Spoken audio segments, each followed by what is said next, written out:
حضرت سیدنا عبد الرحمن بن سمرہ یہ روایت نقل کرتے ہیں، آپ فرماتے ہیں کہ ایک دفعہ آقا دو عالم صلی اللہ علیہ وآلہ وسلم ہمارے پاس تشریف لائے،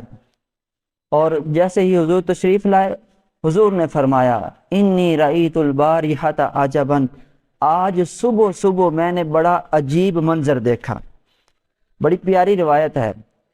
وہ جس منظر کی خبر دی جا رہی ہے یہ ابھی منظر قیامت کے دن ہونا ہے، ابھی ہوا نہیں، لیکن حضور کے لیے تو سارا کچھ اللہ پاک نے پہلے ہی کھول کے رکھ دیا ہے۔ وہ غیب کی خبر دیتے ہوئے حضور فرماتے ہیں کہ آج صبح صبح میں نے بڑا عجیب منظر دیکھا، رأیت رجلا من امتی، میں نے اپنے امتیوں میں سے ایک شخص کو دیکھا، وہ یزحف علی الصراط مرتن،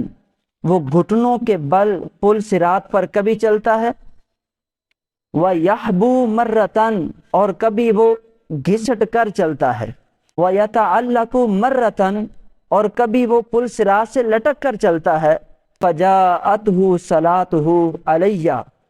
تو اس کا درود جو اس نے مجھ پر پڑھا تھا وہ درود اس کے پاس آیا، اچانک وہ درود اس کے پاس آیا،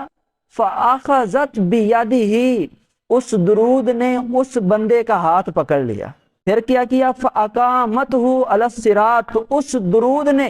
اس بندے کا ہاتھ پکڑا، اور وہ بندہ جو گھٹنوں کے بل جو گھسٹ کر پل صراط پر چل رہا تھا، وہ درود اس کا ہاتھ پکڑتا ہے اور اس کو پل صراط کے اوپر سیدھا کھڑا کر دیتا ہے۔ فَأَقَامَتْهُ عَلَى الصِّرَاطِ، تو اس درود نے اس کو پل صراط پر سیدھا کھڑا کر دیا، حَتَّى جَاوَزَهُ، یہاں تک کہ اس درود نے اس بندے کو پل صراط کراس کروا دی۔